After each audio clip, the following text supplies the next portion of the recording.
Partai Golkar merombak susunan kepengurusan fraksi Golkar di Dewan Perwakilan Rakyat Daerah Sitaro.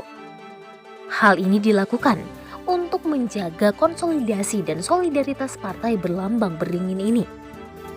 Formasi baru fraksi Golkar antara lain Ketua Fraksi dijabat oleh Hedi Wemianis, selain itu Selvis Handri Ponto sebagai sekretaris dan Bob Noverjani sebagai anggota.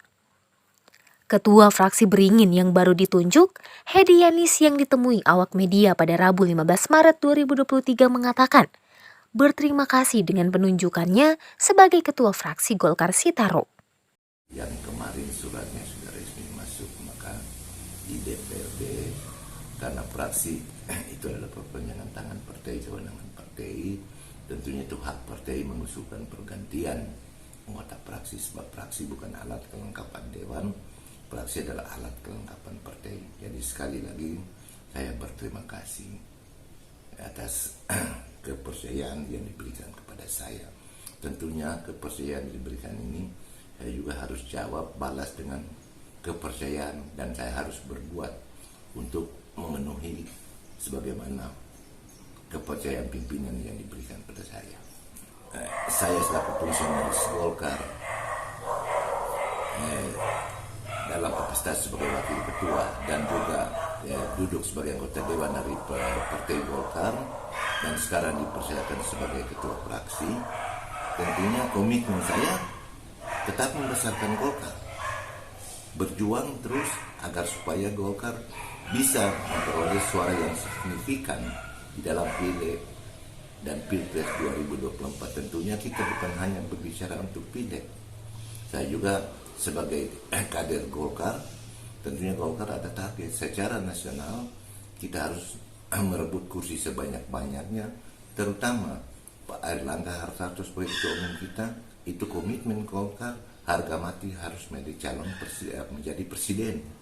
Kemudian di tingkat provinsi, Ibu Ketua DPD 1 Dr. Sini Erwin Peruntu diusul menjadi calon anggota DPR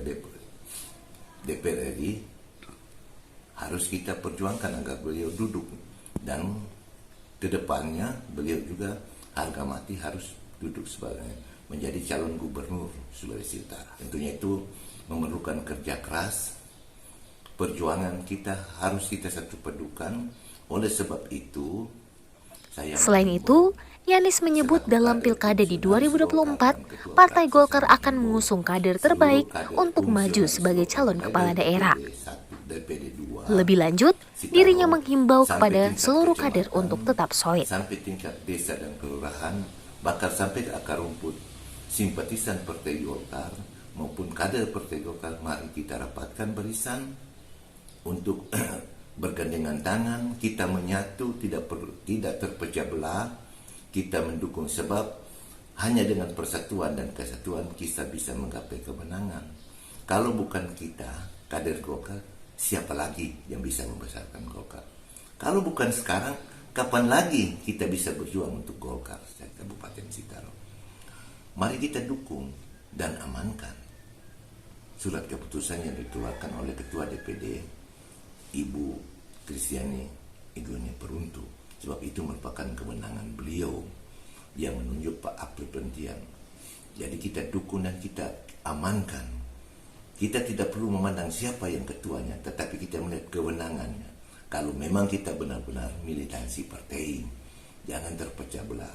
Kepada praksi, selaku ketua praksi, saya instruksikan anggota praksi, walaupun hanya 3 orang, mari kita bersatu mendukung. Tidak perlu kita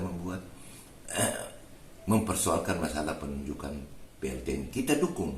Persoalan yang lain-lain itu nanti persoalan nanti. Tapi kita tetap amankan dulu keputusan ini. Golkar itu solid. Sebab kemenangan itu dapat digapai apabila kita solid. Kalau kita tidak solid, kita tentunya tidak bisa memperoleh kemenangan untuk 2024. Kerja keras. Tidak ada kemenangan tanpa perjuangan. Perjuangan itu memerlukan pengorbanan. Jadi seperti itu. Mari kita berkorban. Mari kita berjuang terus agar supaya Golkar tetap jadi besar. Sekarang 3 kursi, bila perlu target kita 6 kursi setiap dapil 2. Mari kita rebut 6 kursi ini. Tentunya siapa yang bisa tergantung kita, terutama praksi. Saya sekali lagi katakan, tidak ada kata lain bagi praksi, harus tunduk dan taat terhadap surat keputusan yang dikeluarkan oleh Ketua DPD 1. Tentunya jangan kita terpecah belah, 3 orang ini harus solid mendukung, sehingga dengan kesulitan praksi ini itu menunjukkan kepada masyarakat maupun simpatisan Golkar, kader-kader Golkar yang duduk di kecamatan sebagai PK itu melihat praksi ini solid, berarti juga mereka tidak terpecah belah. Jangan kita praksi memecah belah, membuat ketidaksulitan antara pengurus kecamatan di 10 kecamatan.